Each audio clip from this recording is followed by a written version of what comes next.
چې مونږ د دې میلمه قدر وکړو او بیا ګورو چې یو میلمه څومره تر لرې نه راشي نو مونږ په ذهن کې دی چې دا میلمه راغلی د لرې نه دی او خاص زما خواله راغلی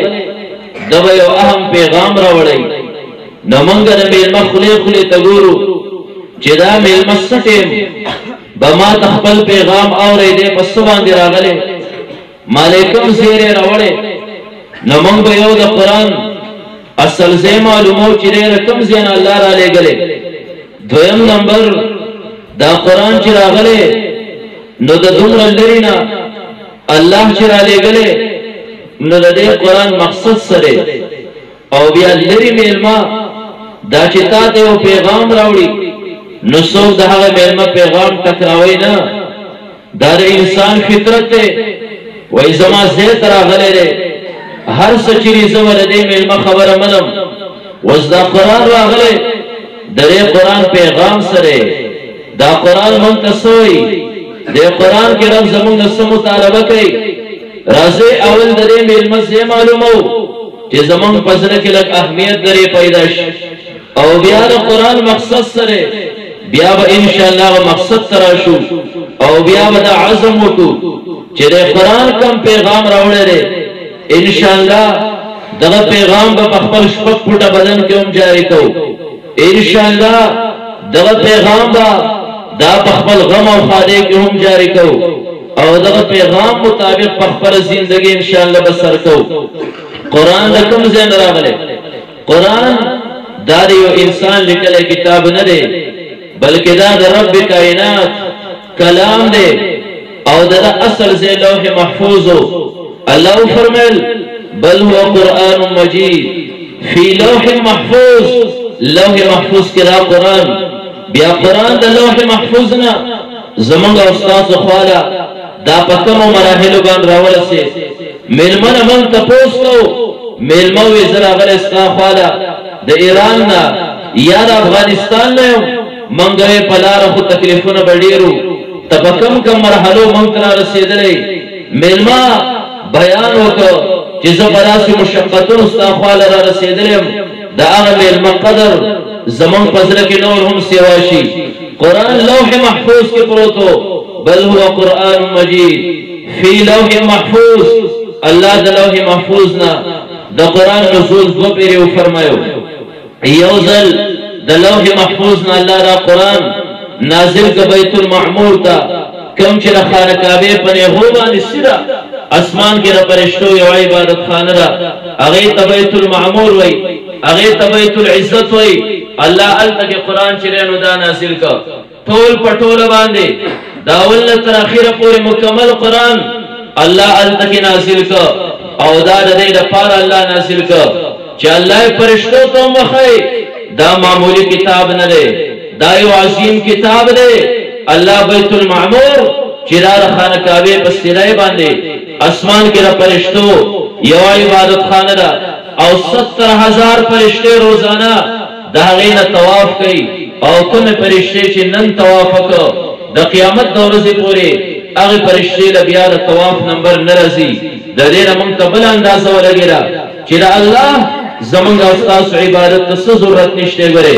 الله په موږ خفه کېږي چې انسان عبادت وکړه جنت ته تلو والا جوړ شي که نه د ځمکې په خطه خطه باندې ستا نه علاوه انسانه نور اشیاء د الله عبادت کوي فرشتې هر ټیم د الله تعالی په عبادت کې مصروفه دي قرآن د لوح محفوظ نه الله بیت المعمور ته نازل که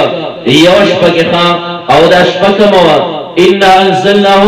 فی لیلة القدر الله د لیلة القدر په یوه شپه کې قرآن نازل که هغه لیلة القدر چې کومه مونږ د رمضان په آخرنۍ عشره کې په اعتکاف کې ځان نه لټو الله فرمایي لیلة القدر خیر من الف شهر د زرو میاشتو نه زیاته غوره ده الله مکمل قرآن په دغه شپه کې بیت المعمور بیت العزت ورته هم هغې ته نازل که او بیا دویم نزول د نبي علیه الصلاة والسلام په زړه مبارک باندې د رسول الله مبارک په قلب اطهر باندې الله د وخت مطابق لږ لږ نازل که چې تاسو ته پته ده علماو نه تاسو اورئ چې 30 کاله کې الله نازل که صحیح دې حساب چې ولګي الله د نبی علیہ الصلوۃ والسلام پزړه مبارک باندې قرآن د بیت المعمور نه 20 کال 15 میاشتې او 14 ورځو کې نازل کړ حضرت جبرائیل علیہ الصلوۃ والسلام ډیوټي الله ولګولا چې محمد رسول الله صلی الله علیه وسلم لا بقرآن هم جبرائیل توړي 24000 ټپ کې جبرائیل علیہ الصلوۃ والسلام د اسمان د قرآن خطه دنیا طرف تر نازل کړ نبی علیہ الصلوۃ والسلام باندې زه صرف دې پورې دا بیانو چې دا ملمر زمونږه دا رقم زین راغلی او په کومو مرحلو زمونږ استاد خواته را رسیدلې الحمدلله بالکل کتابی شکل کې موجود دی بالکل کتابی شکل کې موجود دی جمعتون هم ډکتی زما استاد ایس مشقت نور نشته سیوا د دې نه چې دا قرآن روالو تیار کلام ولولو پرې باندې چې نو عمل وکړو عملي ژوندۍ کې راولو نبی علیہ الصلوۃ والسلام باندې دویم نزول د بیت المعمور نه خدای اسمکتا رب کائنات چې نو دا شروع کو جبرائیل علیہ الصلوۃ والسلام با قرآن راول مکمل قرآن 20 کالا سلور میاشت او 14 ورځو کې 15 میاشت او 14 ورځو کې الله پر نبی علیہ الصلوۃ والسلام باندې نازل کړ ول د نزول طریقه بسوا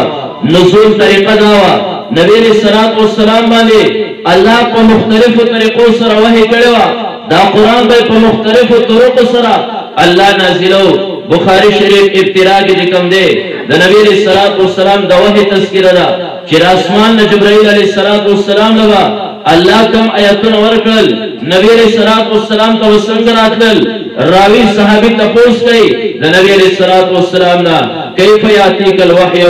یا الله رسول دا وحی اسمان نه پتا باندې څنګه راځي نبی علیہ الصلوۃ والسلام یو څو طریقې وخوي یو دو طریقې هم په دغه آیت کې په دغه حدیث کې او نور طریقې نور احادیث مبارکو کې راځي نبی علیہ الصلوۃ والسلام فرمایل احیانا یاتینی مثل صلصلة الجرس کله کله د جرس د شړنګاري په شانته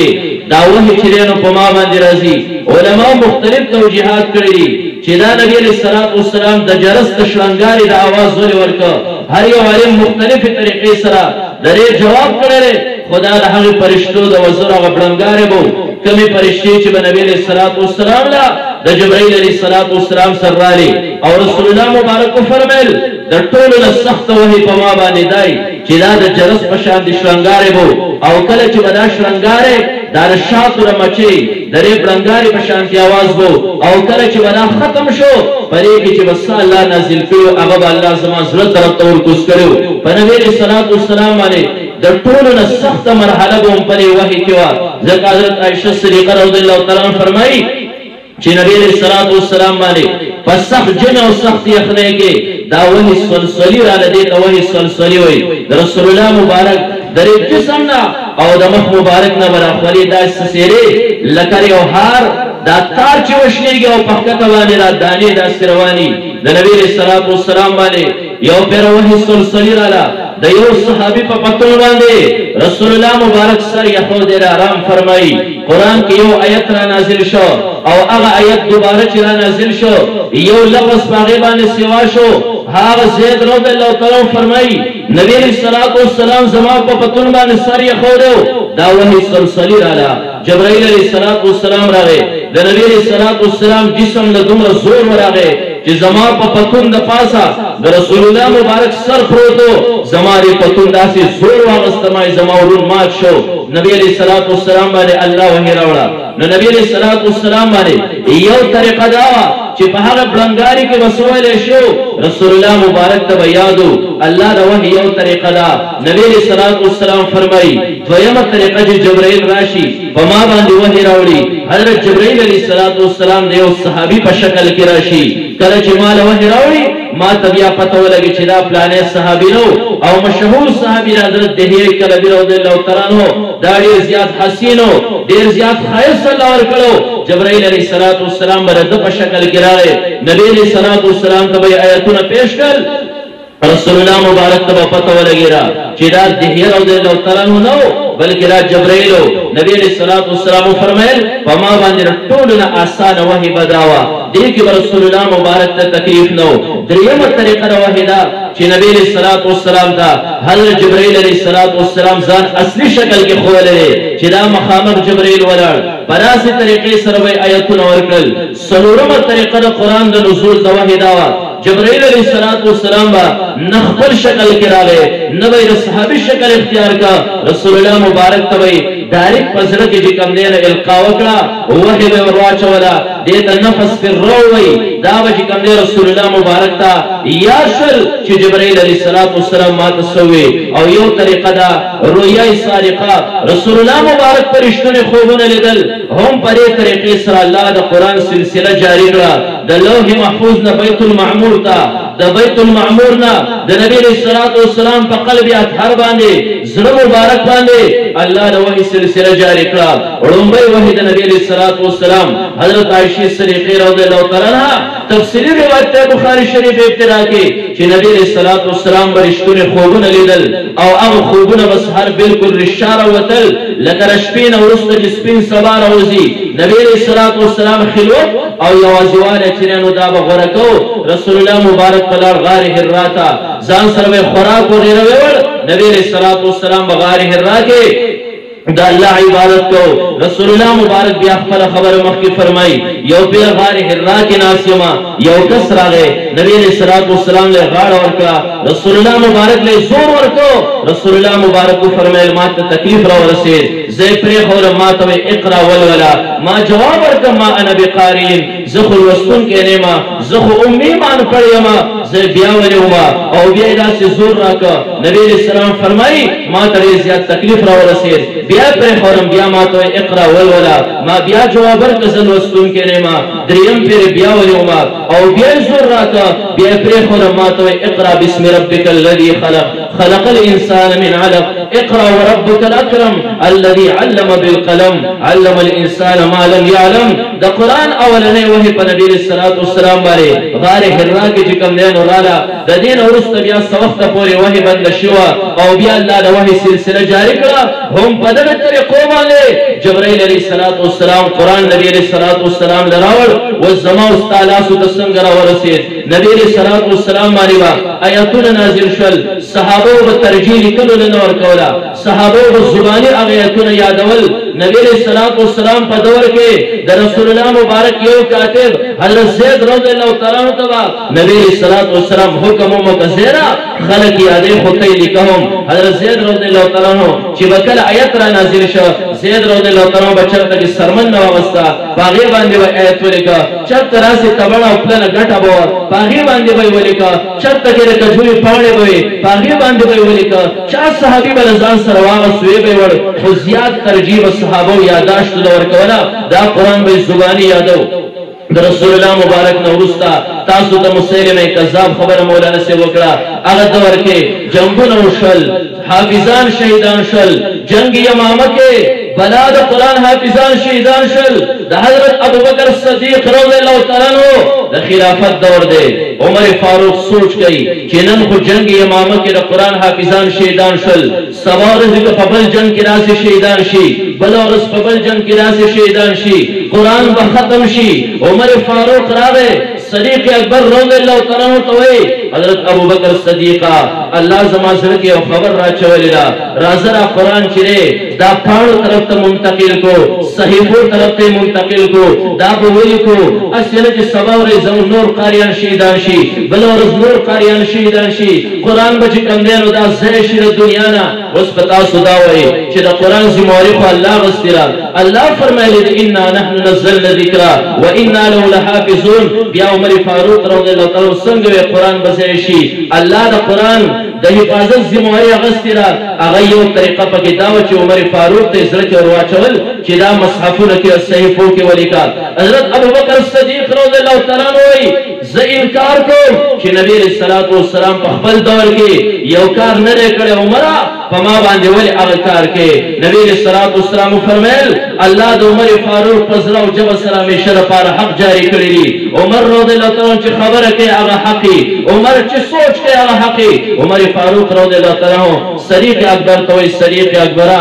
دا خپله خبره پرېږده او په دې کې خیر دی قرآن لیکو. حضرت ابوبکر صدیق وایي بار بار عمر فاروق ما ته راوې زما زړه کې هم الله ور واچوله چې دا حضرت عمر رضی الله تعالی خبره صحیح ده. چې قرآن ولیکو پاڼو کې محفوظ کو. ما زید رضی الله تعالی ته سوال جواب ولیږل. حضرت زید رضی الله تعالی راغی ما وی زیرا تر نبی علیہ الصلوۃ والسلام کاتوي تاو رسول الله مبارک د آیاتونو د نزول په ټیم کې لیکل کول زتاره او پیټه در کوما قرآن د مختلفو خلقو نه چاته آیتونه یاد دي یا تا لیکلي چاله دی ورکړي مختلفو شکلونو کې سب سرمل سب غټو باندې سب پاڼو باندې دا ټول را منتقل کا او پاڼو کې ولیکا. حضرت زید رضی الله تعالی وایي دا خبره په ما خونه لګیرا ما امیر المؤمنین نبی علیہ الصلوۃ والسلام په خپل دور کې یو کار نه کړی ته ولیکې وی ما ته عمر فاروق مې ما مستا جواب ورکړی خو پرې کې سراسر خیر دی. حضرت زید رضی الله تعالی فرمایي زما زلم الله تعالی پرې باندې شرح کا زلم کولاو شو چې دا خبره خو صحیح ده او دا په ما باندې دومره لوی بوج کماتا. حضرت ابو بکر صدیق رضی الله تعالی عنہ چې زیره دا غرد دې زیره اخواګه په ما به دومره زیات بوج نه ولکه څنګه چې را بوج په ما باندې راواچو. ما شروع وکړه د چا سره په کاڼي باندې لیکلي آیاتونه د چا سره په پاڼو لیکلي د چا سره سرمن باندې لیکلي د چا سره د ونې په پټونو باندې لیکلي. ما جستجو شروع کړه آیاتونه را غونډول مې شروع کړل د سورې توبه اخیرنی آیاتونه ما صرف او صرف د یو صحابي سره بیا موندل. نو ما سوچ وکړ دا صحابي وفات شوی دا خو د بل چا سره نه و د عمر رضی الله تعالی خبره بالکل درست وه. ما قرآن پاڼو طرف ته را منتقل کا دا پاڼې را تاسو چې پټو سټیټ یواسي یو بل د پاسې ډلې کوي داسې پاڼو طرف ته دې ته صحیفې او صحیفو ته منتقل کړ کتابي شکل یې تینو جوړ کړی پرې شان باندې چې کوم دی د صدیق اکبر سره هغه پرتو بیا د عمر فاروق په دوره خلافت کې د عمر فاروق سره هغه پاڼې پرتې د عمر فاروق نه وروسته د حضرت فاروق اعظم لور ته چې کوم دی هغه پاڼې پاتې شوې. بیا یو دور داسې راغی هغه ارمینیا او آذربایجان باندې جهاد شروع شو. د نبی علیہ الصلوۃ والسلام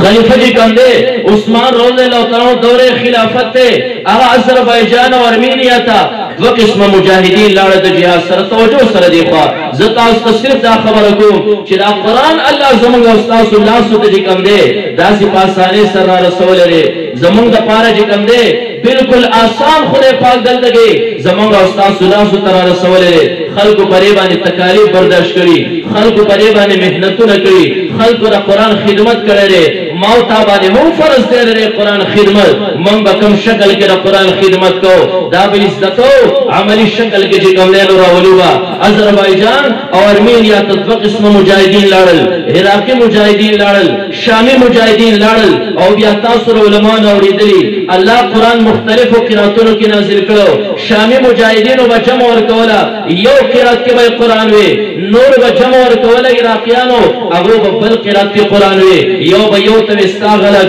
بل ته استغلط قریب و چې یو بل سره جنگیدل په یو بل باندې فتوی ورکول شروع کړل. د نبی علیہ الصلوۃ والسلام رازدار صحابي حضرت حذیفه ابن یمان رضی الله تعالی عنہ عثمان رضی الله تعالی عنہ توي عثمان رضی الله تعالی عنہ امیر المؤمنین د امت هم له خبر اخلا اسنه د يهود او نصارا او بشال ستا امت ستانه چې کوم دی د نبی علیہ الصلوۃ والسلام امت دا په یو بل کې بغاوت شروع کې ماده سره عراقي او شامي قاریانو په خپل منځ کې اختلاف ولید. امیر المؤمنین عثمان رضی الله تعالی عنہ چې کوم دی حضرت زید رضی الله تعالی عنہ سره یو کمیټي جوړ کړه چې تاسو اوس قرآن دار صحیفونو چې کوم دی مصحفونو طرف ته منتقل کړي کتابي شکل جوړ کړي او د مختلفو ژبو کسان ولیکل چې تاسو قرآن په یو قرات کې شروع کړئ کوم ځای چې تاسو په خپل منځ کې اختلاف راشي الته قریشي قرات کې لفظ لیکي ځکه قرآن اصل کې د قریشو په لغت کې دا نازل دی. نبی علیہ الصلوۃ والسلام نړۍ وروسته د حضرت عثمان رضی الله تعالی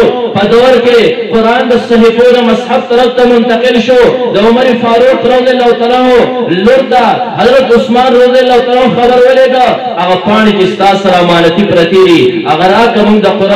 قرآن یو کتاب جوړو موږ ته مصحف جوړو. کله چې هغه پاڼې راوړې مصحف بالکل تیار شو. بعضې روایتو کې راځي 15 کتاب ولیکلی شول بعضې کې راځي 8 کتاب ولیکلی شول. عثمان رضی الله تعالی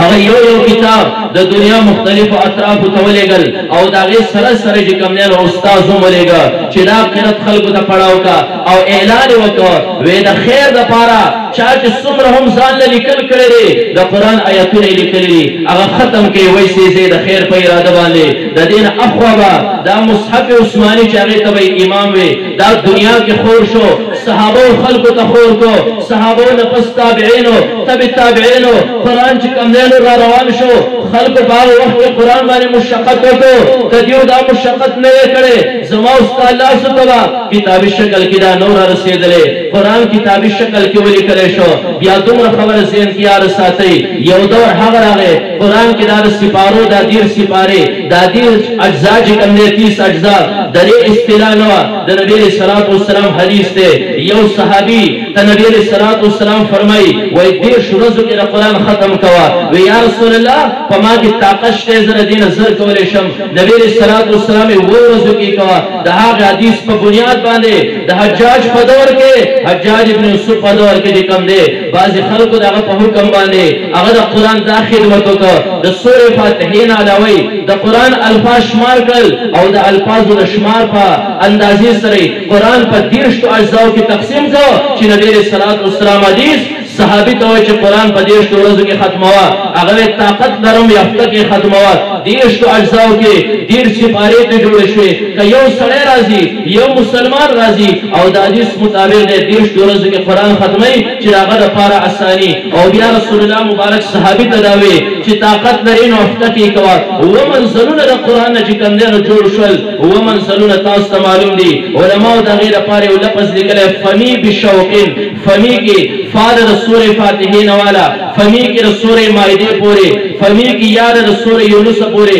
بشوقین کې 12 د سورې بني اسرائیل پورې بشوقین کې شین دی د سورې شعراء پورې سورې صافات پورې شوق کې واو دی والصافات پورې او بشوق کې قاف دی د سورې قاف پورې بیا د سورې قاف نه تر اخره پورې دا بل منزل دی قرآن و منزلونه کې هم تقسیم شو چا د قرآن خدمت په دې شکل کې چې کوم دی نو وکړه د هغې نه وروسته بله مرحله راله د حجاج په دور کې قرآن چې کوم دی نو عجمو طرف ته منتقل شو عربو پرې زبر زیر پیش اعراب چې ورته وایي یا پرې باد لاندې را ټکې چې دی د تا د پاسه 2 ټکې دي دا د تا د پاسه چې کوم دی نو 3 ټکې دي دا به ټول ګرې خالي او خان دال او زال باندې 2 ټکې نو جیم ها خا باندې به ټکې نو دغه شانتې زبر زیر پیش نو عجمو قرآن به چې کوم دی نو غلط وي عرب خو پرې باندې پوهېدل ځکه ما عبدالله ولیکه عبدالله کې ما په با کې را ټکې پرېښوده ته بیا هم پوهېږې چې دا عبدالله دی لکه ټکې یې کړی عربو ته به پته وه د هغو د ټکو ته او نقطو ته ضرورت نه و زبر زیر پیش ته اعرابو ته ضرورت نه و خو وروسته عجمو طرف ته منتقل شه چا د قرآن خدمت په دې شکل کې وکړه دغه شانتې عبدالملک ابن مروان دا د دور خلافت دی په هغه دور کې چې کوم دی دا د بصرې یو والي دی زیاد ابن سمیه نومې دی هغه چې کوم دی حضرت علي رضی الله تعالی عنہ یو شاګرد ته حکم وکړ ابوالاسود نوم یې ورته وی قرآن باندې زبر زیر پیش وکړه هغه پې زبر زیر پیش اعراب ولګول خو شکلونه یې دا نه وګورې دا وروسته امام خلیل سینا شکلونه ایجاد کړي هغه پې له پاسه ټکې کول بیا قرآن باندې نقطې نه وې دال به هم خالي و زال به هم خالي و را به هم خالي و زا به هم خالي وه دا نقطې پې چا ولګولې هم د دغې حجاج په دور کې د ابوالاسود کوم چې په قرآن باندې اعراب لګولو د هغه 2 شاګردانو د حجاج په حکم باندې هغو چې کوم دی نو قرآن ته را نقطې ولګولې چې عجم خو پرې باندې نه پوهېږي خو دې باد لاندې به یو ټکې ولګو دې تا د پاسه به 2 ولګو سا د پاسه چې کوم دی نو 3 به ولګو دال به خالي پرېږدو لال باندې د پاسه به ټکې ولګو چا د قرآن خدمت په دې شکل کې وکړه چا د رکوع کولو دپاره دا د رکوع اندازې چې کوم دی نو ولګولې خو مختصره خبره ده چې په هر دور کې خلکو د قرآن خدمتونه وکړل نن الحمدلله بالکل تیار کلام زموږ او ستاسو لاسو ته چې کوم دی نو را رسېدلی دی اوس زما او ستا به د قرآن څه خدمت وي و خپل ګرېوان کې سوچ وکئ چې هغه دور کې هر دور کې خلکو د قرآن حق ادا کړی دی قرآن د اسانۍ دپاره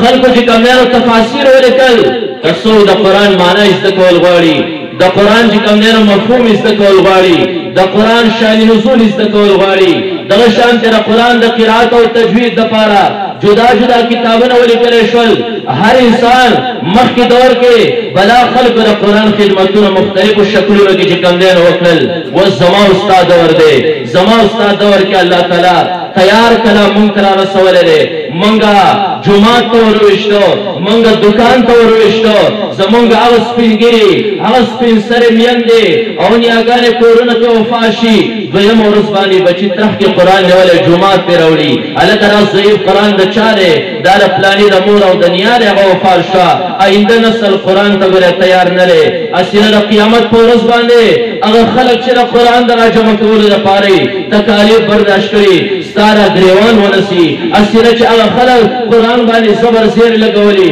ستاره ګریوان ونسي چې ما تا د قرآن آسان کړو هغه خلک چې نقطې لګولې دي هغه خلک چې د قرآن د یو دور نه بل دور طرف ته منتقل کړي د قیامت پر ورځ زما او ستاره ګریوان چې کوم دی ونه نسي په الله قسم موږ چې د قرآن سره کوم ظلم وکړ داسې ظلم ورسره غیر مسلم هم چرته نه کوي چرته د قرآن توهین وکړي منګه هټو په نو د قرآن توهین شو لخوا پر خپل ګریوان کې لګ نظر ښکته کا چې زه مسلمان یم د قرآن قائل یم ما د قرآن څومره توهین وکړ ما خپل بچی ته څومره قرآن زده کړ ما په خپل شو روز کې د قرآن د پاره 24 غنټو کې 15 منټه ورکړي دی او کړی ما په خپل شپېتاو یا اتیا کال عمر کې د قرآن د استفادې لپاره یو بدري سرور کال استری دی او کړی ما په شپږاتو بچو کې یو بچی د قرآن د پاره وقف کړی دی او کړی قرآن خو صرف الله دې له نور علی غلې چې چرته ستا په پوره برید باندې جګړه راشي ته قسم د پاره وړي قرآن خو صرف الله دې له نور علی غلې چې ستا مړې چې ژوند او د قرآن سره دښمنی وا چې ژوند او د قرآن مخ لرو ته تیار نو چې ژوند د قرآن د طالب د دشمنو چې ژوند د قرآن د معلم او د استاد دشمنو چې کله ژوند په خپل ژوند باندې قرآن چرته کولاولو ته تیار نو دومره ټیم ورسره نو اوس مړ شو خو ربا خالی راولې د پسې ختم وکړي ول استاد ضمیر چې کوم دی تا نه ملامت کوي سبا ورځې په مړې زه په ژوندي د قرآن څومره لوی دشمن یم سبا ورځې په مړې په ما پسې قرآن ویل کېږي الله خدا د ژوندو دپاره رالېږلو ژوندو دپاره رهنمایي ده ستا چې کوم دی نو سترګې به څنګه استعمالېږي ستا به لاس څنګه استعمالېږي ستا به خپې څنګه استعمالېږي ستا غم او خالي به په څه طریقې سره دا ټولې طریقې موږ ته قرآن ښوولې دي نن موږ د قرآن سره انتهایي ظلم وکړه خبرې تفصیل ما د دې لپاره وکړه نن الحمدلله ژوندي یو نن الحمدلله قرآن موجود دی نن الحمدلله علما چې دی نو دا موجود دی پخوانو بوډاګانو نه موږ تپوس وکړو روژه راله ته تلاوت نه کوې ولې وایي زموږ وخت کې چې کوم دی پلانی حفیظ صاحب هغه موږ ته وزګار نه ختمونو پسې وګرځېده موږ د چا نه قرآن ویلی نن ګورې نوجوان طبقې ستاسو هغه بهانه ګورې ورکه ده نن کې یو سړی وایي حفظ کوم قاریان موجود دي نن یو سړی وایي زه ترجمه کوم علما موجود دي یو سړی وایي زه د قرآن مسایل زده کوم علما موجود دي یو سړی وایي زه د قرآن حروف صحیح کوم قرآ چې کوم دی مجودین موجود دي ایس بانم ګرې زموږ او ستاسو نشته د دې قرآن سره مینه پیدا کوي دا مدرسې په خپلو بچو سره آبادې کوي د دې علماو خواله راځئ د دې په سر باندې شفقت لاس راکاږئ د دې په ملا باندې د ډاډ لاس چې کوم دی نو داږدئ انشاءالله دا دینی مدرسې به همیشه لپاره قایم او دایمي کنه دا خبر ذهن کې یاد وساتئ الله تعالی په هر دور کې هر علاقې له مدرسې ورکي دا الله رحمت هم دی خو الله تعالی په دا علاقې ګورئ ازمي هم ګورئ تاسو ګورئ مخکې دور کې الله تعالی چې کوم دی سمرقند او بخارا له علوم ورکړل د هغه ځای کې خلکو توهین شروع کړ د قرآن خلاف ورزي خلکو شروع کړه الله په کمیونست مسلط کړل الله په دهریه مسلط کړل هغه خلکو ته ذهن کې تصور او سوچ کې نو چې خدای نشته ستاسو نه مخکې ستاسو علماو به تاسو ته خدای تصور په ذهن کې کېنو خدا درو دې ځکه خدای چا لیدلی نه دی تر اوسه پورې د دې نه پته ولګېده خدای ګوره نشته د هغه ځای نه الله علوم اوچت کړل جامعة الازهر مصر طرف ته منتقل کړل هلته چې د علومو تر څو پورې د علماو تر څو پورې عزت د قراو تر څو پورې عزت مدرسو ته خلکو په خپل زړه کې ځای ورکړو هلته علوم چې کوم دی نو جاري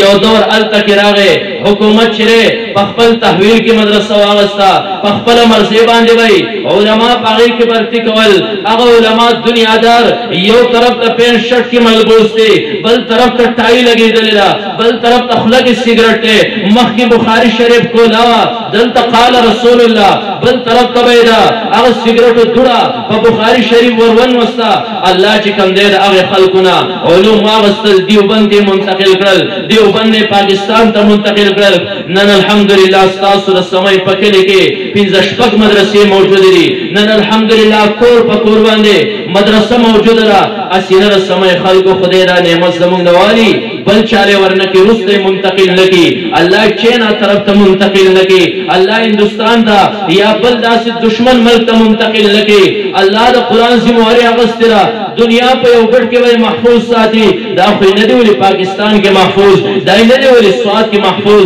دا یې نه دی ولې نیکپخیل کې محفوظ، دا یې نه دی ولې د سمۍ په دې ځای کې چې کوم دی دا به محفوظ وي. الله به بل ځای محفوظ کړي، موږ او تاسو به د دې نه ګډاړانده کړي. نه مخکې د دې نه چې الله زموږ نه قرآن والي، الله زموږ نه علما والي، الله زموږ نه دا قرآ والي، د هغې نه مخکې دا علما د خپل سر تاجونه وګڼئ، دا مدرسې د خپل سر تاجونه وګڼئ، دغه شانتې رات طلبا د خپل سر تاجونه وګڼئ. انشاءالله دا نعمت په همیشه دپاره برقراري. دا خبره ذهن کې یاد ساتئ، دا مدرسې د الله رحمت دی. تاسو د نبي علیه الصلاة والسلام حدیث مبارک په اورېدلی، ځکه پر خپلو سترګو باندې نن یو کس وینم چې زما مخکې چې کوم دی نو ناست دی، سبا ورځې که ما ته وایي زه ستا مخکې ناست ومه، زه په دې خبره کې شک کولی شم شاهد زما سترګو دوکه خوړلي، ستا چې کوم دی نو شکل ما ته ښکاره شوی، شاهد بل کس ناست و، خو محمد رسول الله صلی الله علیه وسلم چې کومه خبرې کړي ا دروغ کیدی شي؟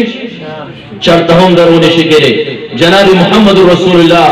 صلی الله علیه وسلم فرمایلی دي چې د قرآن طالب علم په یو لار رواني، الله د رحمت فرشتو ته لاړ شي د خپو د لاندې نه وزرې خورې کوي. نن ستاسو د جومات ته د مختلفو ځایونو نه طلبا راځي، د دې سیاله به هم راځي، بره نه به هم راکوزېږي، شاهد د دې خوا هم راځي، ښکته نه هم راخېږي، دا مختلفو طرفونو نه طلبا راځي. زمونږ او ستاسو پر 100% یقین دی چې رسول الله مبارک فرمایلی دي د رحمت فرشتې به د طالب د خپو د لاندې نه وزرې غوړئ. تاسو وایئ چې که چېرته طالب علم د مختلفو طرفونو نه راځي، دې طالبانو زموږ دې کلي ته د رحمت فرشتې راوستې او که نه، څومره طلبا سوی دومره د رحمت فرشتې دلته کې سوی. که دا طالبان نه وی د رحمت فرشتې به دلته نه وي، که دا علما نه وی دا طلبا به دلته موجود نه و. په خدای قسم د دې علماو طلباو زموږ په سر باندې دومره لوی احسان دی که تمام عمر یې موږ پر یو اوږه باندې وګرځو، نه موږ د یو حق نشو ادا کولی. زموږ پرې پټو کې دا طالب علم په پوله رواني، پرې پوله د رحمت فرشتې لاړې، ستا دا غنم چې ستا د ټول کور چې کوم دی د پاره یو 2 باړۍ کافي کېږي، دا برکت د دې طالب علم دی. ورې د رحمت فرشتې ګرځولې دي، ستا د کور په خوا باندې دا طالب علم تللی دی، د رحمت فرشتې هلته دروستې دي. ستا دکان ته طالب علم درغلی، د رحمت فرشتې هلته دروستې دي. ستا کور ته د وظیفې لپاره طالب علم دننه درغلی، د رحمت فرشتې هلته دروستې دي. زمونږ نادان خلک، هغه خلک چې دا د حقیقت نه خبر نه، یاره دا مدرسه زموږ دپاره غضب وګرځېد، دا طالبان پرې پلو منډې وهي، غنې مې کېښورې، بیا هم دا طالبان زغلي راځلي. د الله بنده ورته وایه پرې لار مزر غنمو پرې منځ کې ځه، د رحمت فرشتې وزرې زما پرې فصل باندې راکاږي چې دغه رزق زما لپاره برکت شي، دغه رزق چې کوم دی زه وخورم، زما د جسم نه الله د عبادت جذبه چې کوم دی نو دا پورته کړي. موږ نادان خلک طالبان زغل او سړیت دا څه غضب دی، پلانې قاري صاحب په غضب اخته کړي او طالبان یې دلته راوستي، دا د خدای رحمت دی. او تاسو بیا وګورئ نن که چېرته کې مولانا عبدالصمد صاحب په دې جومات کې نه وی، دوست محمد قاري صاحب په دې جومات کې نه وی، رحمت الله قاري صاحب دلته نه وی، او دا درسګاه دلته کې نه وی، دلته را طالبان نه راتلې، زه به دې ځای ته راختلی وم، زمونږ خو دومره مصروفیات دي، زه به دې ځای ته رسوړو راختلی نه وم. دا علما چې نور راغلي دا به دلته نه و راختلي، دا د لرې لرې نه دا خلک چې راغونډ شوی دی دا به دلته نه و راغلي. دا برکت د چا دی؟ دا د دې علماو طلباو دی. دا نن چې تاسو څه واورېدل، شاید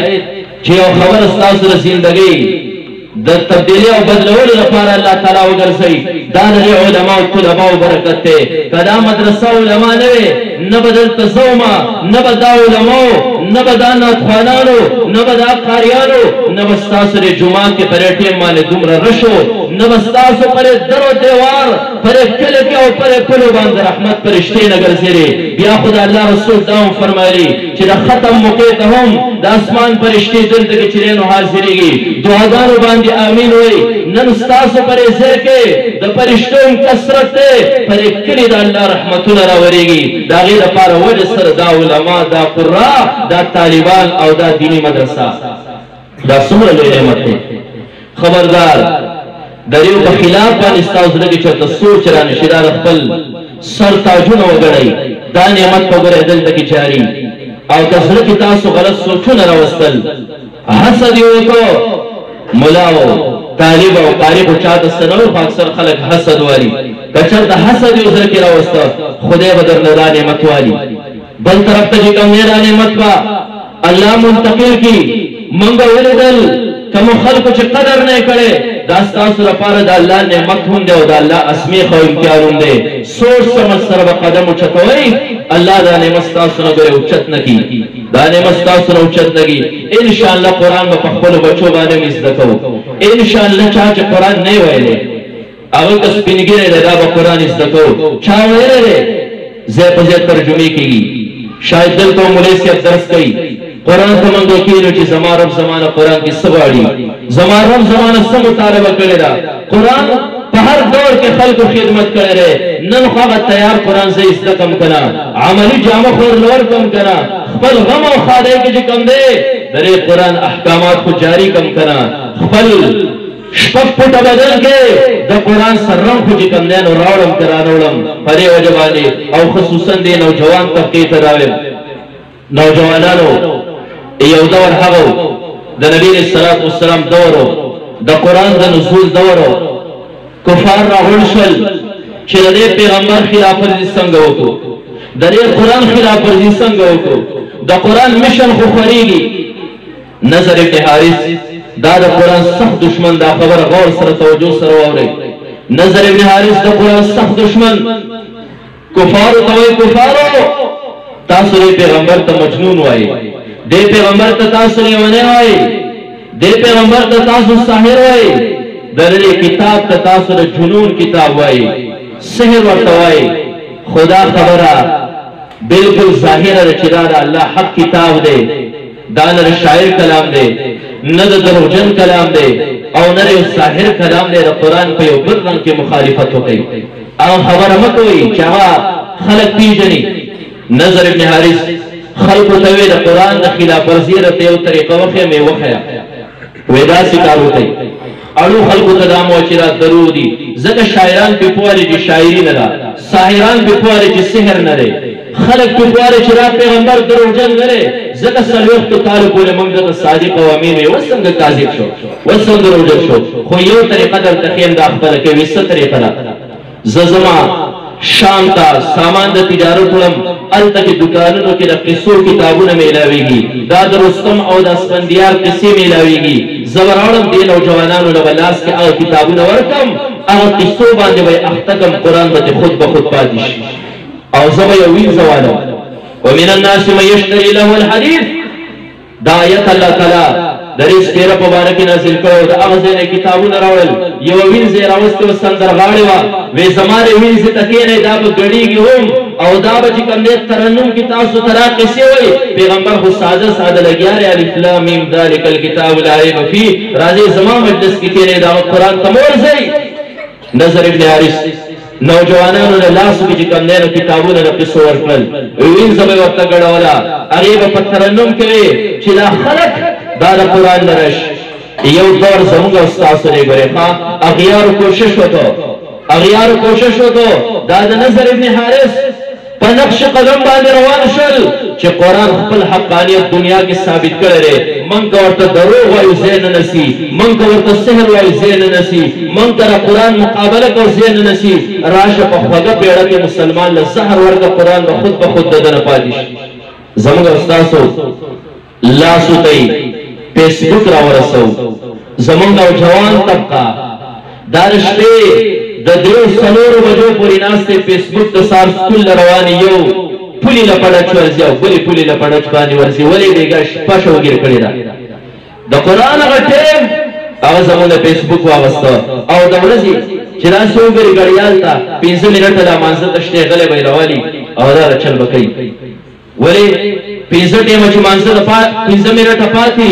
زموږ د مشرانو طریقه خو به دا وه د وخته به راغی قرآن به یې راوست تلاوت به یې شروع کړو میلمه ناست دی دلته کې غلی غلی د راچل شروع کړی دا د هغې نظر ابن حارث دا هغه مشن دی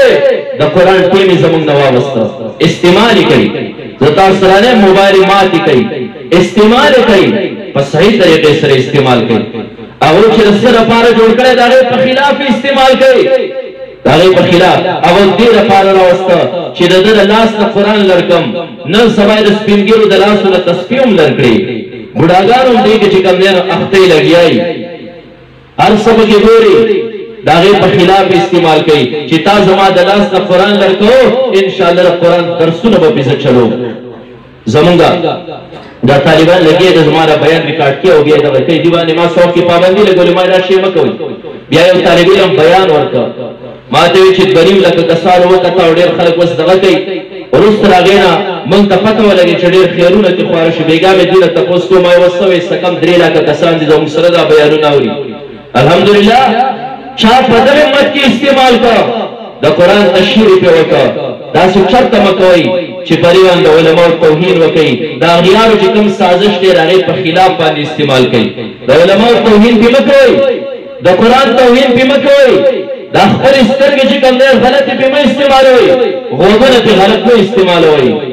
قرآن کې الله وفرمیل نن نوجوانه ته بړستن کې سر پټ کړی او ستا په لاس کې دا سلیما ده چې ته دغه څه ګورې تا انسان ګورې نه ویني ستا سره خوا کې وروڼه یي ستا سره خوا کې مور و پلار دی په بړستن کې لیدل نه ویني دا خبره ذهن کې ساته کفارو اعتراض وکړه وی دا پیغمبر علیه السلام چې د قیامت په ورځ باندې به الله مړي څنګه راپاسوي الله وفرمیل بلا قادرین علی ان نسوی بنانا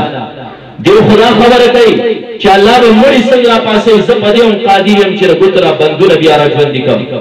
اوس خلکو به دا وایي چې د ګوتو بندونه خو دومره ګران کار نه دی خدای پاک وایي مړی را پیدا کړ سره زه د ګوتو بندونه راژوندي کولی شم بیا وروسته چې کوم دی تقریبا 1800 کې انګلستان کې چې کوم دی یو سړي ایجاد وکړ چې د آدم علیه السلام نه د قیامت د ورځې پورې د هر انسان د ګوتو را کرښې جدا جدایي دا چې ګوته ولګېد یو په ځای باندې بل نشي لګولی الله فرمایي انسانان خو راپاسولی شم دا دومره انسانان د آدم علیه السلام نه تر اخره پورې د ټولو د ګوتو نه لکیرې بدلې بدلې را ټولې راپاسولی شم ګوره دا خبره یاده ساته دا ګوته ته په موبایل باندې راکاږي الله به دا راژوندی کوي بلا قادرین علی ان نسوی بنانا